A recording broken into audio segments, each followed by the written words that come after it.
Hello everyone, and welcome to Hill Street. Today's story is There's Something Seriously Wrong with My Neighbor by Ashura. If you end up enjoying this story, please leave a like. And if you enjoy hearing stories from me, please subscribe and become a resident of Hill Street.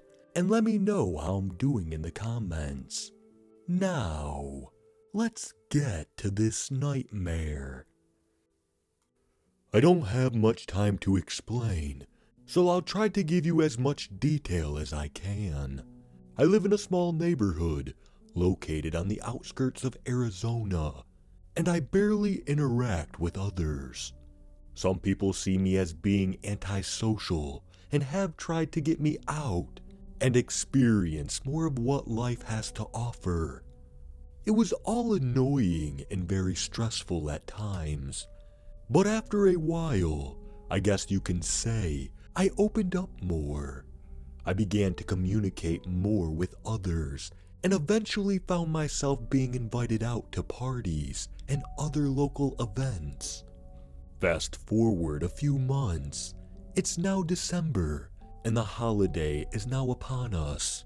And this year I felt like doing something different. Instead of sitting at home and treating these upcoming days like any other, I decided to invite some people over to spend time with for the holiday. Though it was out of my comfort zone, I felt good about my decision. The only problem was, I didn't know much about my neighbors. Sure, I talked and went out with them from time to time, but I don't really remember any of them talking about their personal life. So, when I called up some friends from the neighborhood, they all had something to do with their families or already had other plans scheduled. This sort of bummed me out, but I didn't let it affect me too much. Later that day, it was about 5:30 p.m. and the sun was just beginning to set. I was sitting on my couch, watching the fire, as I sipped my freshly brewed tea. As I sat there, I noticed it was quite lonely, so I decided to play some music on my phone in an attempt to get into the holiday spirit. After a few minutes of tapping my foot and bobbing my head to the songs, the sound of a loud and aggressive knock came from my front door. My body froze. However, it wasn't from fear. We didn't get any suspicious happenings around here, so this hardly gave me a scare. I turned down the music and approached the door. "Who is it?" I questioned as I grabbed the handle. There was no response, and I know I should have just asked again, or just simply not opened the door at all. But unfortunately, I wasn't thinking and opened it anyways. Standing in front of the doorway was an awfully tall man. He had to be about 6'2" at least. I myself am 5'10", so maybe it was just my height. His hair was a mess, and his clothing seemed worn down. Hello? Can I help you with something?" The man didn't respond. He just stood there, swaying slightly back and forth. I swear, it felt like I was standing in that doorway for hours. He took one last sway forward before stopping in a weird, awkwardly way. The way he stopped was quite unnatural and a little impressive, so to say. To give you an example, think of the dancing move Michael Jackson does when he stands on his toes.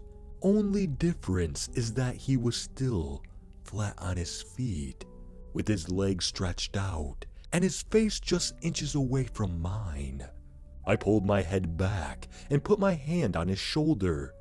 "Listen, if you don't need anything, then I advise you to move on."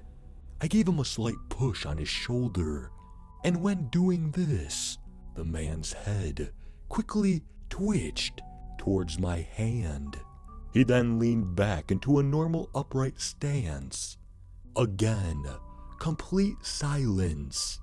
After a few seconds, maybe 10 or so, the man pulled back his hair to reveal his eyes, giving me a clear view of his entire face. The man was well shaved and had a huge grin.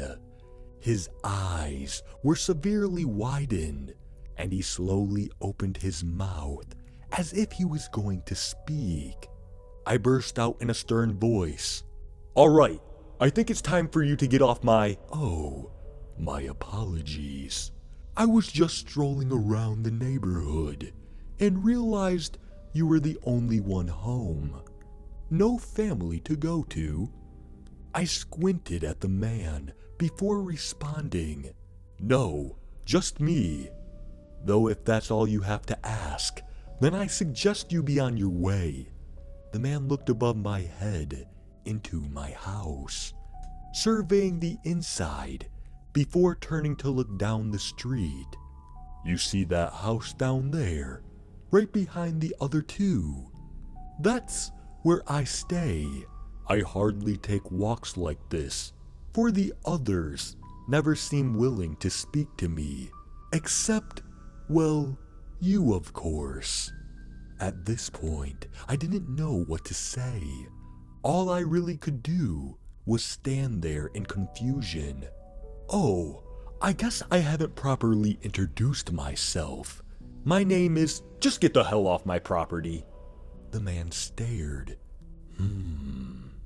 I don't know what began to set me off so much, but I was fed up and wanted him to leave. "You heard me. Get the hell out of here." The man's grin disappeared and instead was replaced by a deep frown, clearly filled with irritation. Very well then. He turned around and walked off down the street towards the direction of his home. I closed my door and sat back down, too frustrated to continue playing music. I sighed as I rubbed my eyes. It was about 2 hours later, and it was now completely dark outside. I must have dozed off, 'cause I remember quickly opening my eyes and sitting up to see that the fire was out, and the house was completely dark. I reached over to turn on the lamp beside my couch, and as soon as the light switched on, it switched right back off. I tried turning it back on countless times before getting up and trying other switches. None of the lights were turning on, and I assumed the power was out. I put on my shoes and coat and went out the back door to check the fuse box. Normally, in some places, the box will be in the basement, but for mine, it sat right behind my house, attached to the wall. I opened the panel and squinted as I flicked multiple switches back and forth. As I was doing this, I felt the feeling of being watched. I stopped what I was doing and turned around to see the man standing about a couple yards away. Now, there is a set of woods behind my house, and they aren't that deep, but it takes about 10 minutes to travel through. The man stood there, right in front of them, back, facing towards me. After analyzing and making sure it was him and not some random, I shook my head and turned back to the fuse. Weirdo. After flicking one of the switches, a giant spark burst out from the box. Crap, I muttered, covering my face from the sparks.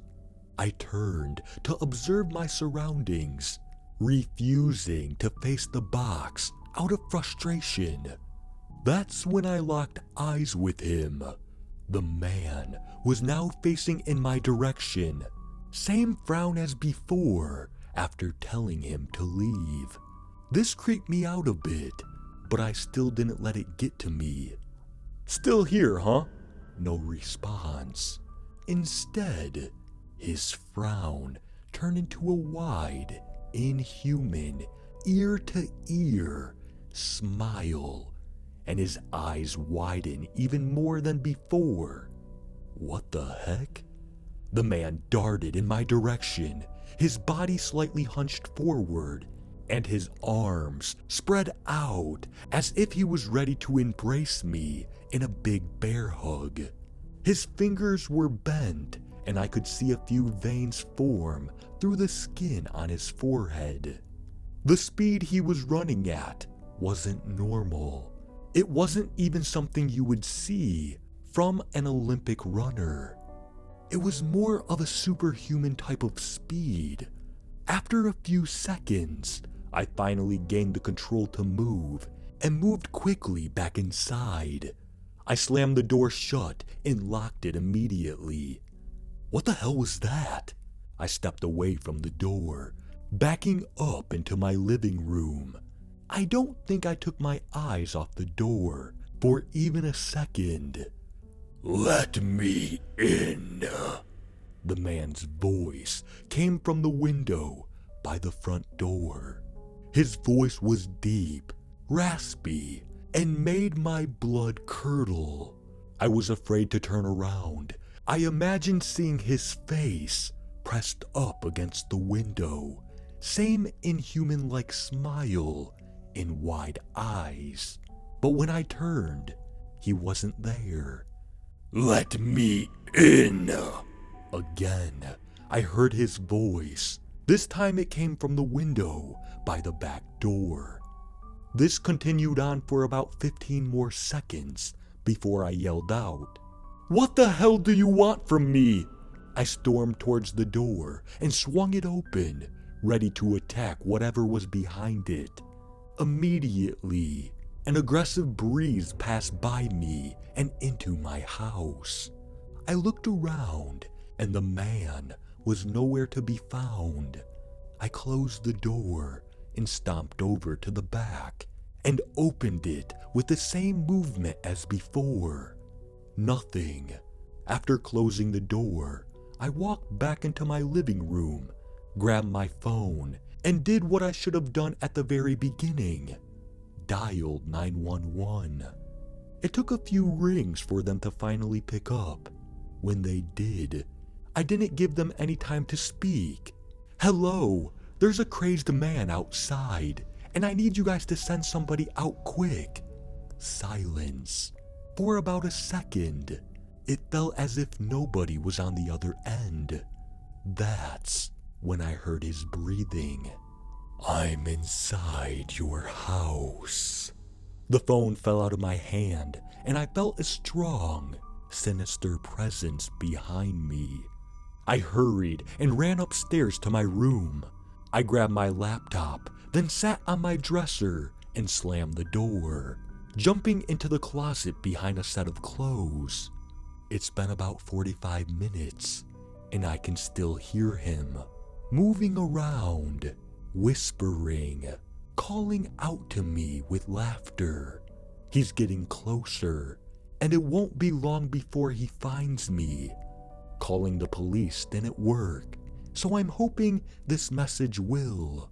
I can hear his footsteps getting louder, heavier, and his voice turning into a more demonic tone.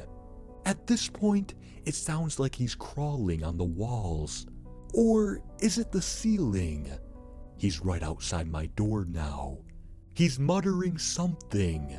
From what I hear, it sounds like a chant. Please, if anyone finds this, send help. I don't think I have much time left. God help me.